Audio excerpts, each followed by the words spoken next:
Fred Warner knows that whenever there are two backs in the backfield, always key the fullback. Let's film study. And we're back. All right, it's first down and 10. Cowboys have the ball. They look to be in 21 personnel, two backs, 1, 2, and a tight end, 21 personnel. Formationally, they're in what a lot of people call pro flop. Okay, pro flop meaning it's pro formation, but both receivers are set to one side. I would call this on one over here, okay, and then just two over here. So that's on 12. And then the backfield set would be I over. Over because the fullback is offset to the tight end. So when the fullback is offset, we say over and under. When the tailback is offset, we say near and far. In this case, it's I backs because the tailback is directly behind and under the center quarterback, but the fullback is offset, so we give it a designation. In this case, offset to the tight end, I over. All right.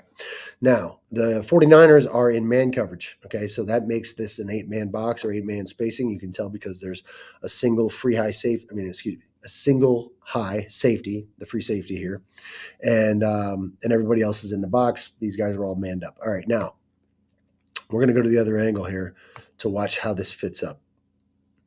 A lot of offenses are doing this now on purpose to get the cornerbacks to have to try to tackle the back. And obviously cornerbacks aren't used to this. In this case, Ward 7 over here is the targeted guy. All right. They're going to try to get him to make the tackle on Elliott. That doesn't work out so well. But what we're really focused on here is I want you to watch these two inside linebackers. Okay, we got Campbell here and we got the great Fred Warner here. All right. Now I want you to watch what their eyes are on. All right.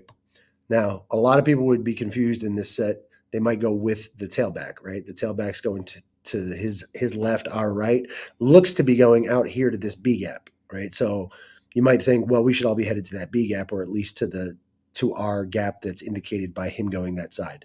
But you can see right here, Fred Warner's eyes are not looking at the tailback. I don't know if you guys can tell that. I can sort of tell it from this angle. He's looking right at 40, right at the fullback. All right. Now, the reason for that is because 40 represents another gap. So wherever he goes, we're going to need guys filling inside and outside of that. All right. So if we go back a little bit, I'm going to let this run for just a second. Pre-snap, Fred Warner has one of these two gaps. If the fullback stays here, over here on this side, okay, then he's going to this A gap. If the fullback comes over here to this side, now he's got this B gap. All right. And he would need somebody accompanying him in each of those gaps. So again, on this side over here, it would be him on the inside half, and it would be Campbell on the outside half of that gap. On this side over here, it would be it would be Warner on the inside half, and we'd have the safety on the outside half. Okay, because the fullback inserts and makes two gaps. So in this case, he's got one of these two gaps pre-snap. Now, he knows that the fullback dictates to him which of those gaps he has, so he just has to follow the fullback. All right, so ball snapped, boom. He sees the fullback going into the A gap. Now he knows he can go attack the inside half of that A gap and blow that up, right? So the gap should fall out like this, all right, with Ward over here in this gap, right? This is the C gap out here, all right? Then we got Campbell in the outside half of the A gap. We got Warner on the inside half of this A gap. And then we'd have our safety over here in this B gap. Now, as it turns out, they're actually running a gap exchange, right? So the safety would end up actually out here in force because the end is what's doing. He's pinching. He's going into the B gap to handle that, to move this ball sideways. All right. Now, I want you to look at the difference between watch Fred Warner and Campbell attack this. Boom. Downhill, shut it down. Right now, what this does is it forces Ezekiel Elliott to roll the ball back to that C gap. But you can see Ward up here is just not linebacker material. Obviously, he's a corner. All right. And because of that, he's hesitating. And because of that hesitation, he creates both a vertical and a horizontal seam there in that C gap right here. This is a huge gap. And of course, Elliott, a great back, is going to find this. Right. So he ends up winding it all the way back to that C gap. Well, just about, yep, into that C gap.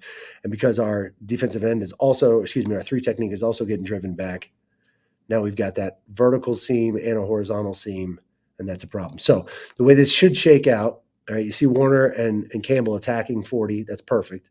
All right, now we've canceled the inside A and the inside A and the outside A. All right, now we just need Ward to come fill this C gap right now, and this play is shut down. But because he waits, we get too much space in there, and Bosa has to come all the way around in a big loop to make this play. Great effort by Bosa, though. All right, so there you go. Whenever there are two backs in the backfield, always read the fullback and then trust your read. Once you got in the read, go. Till next time.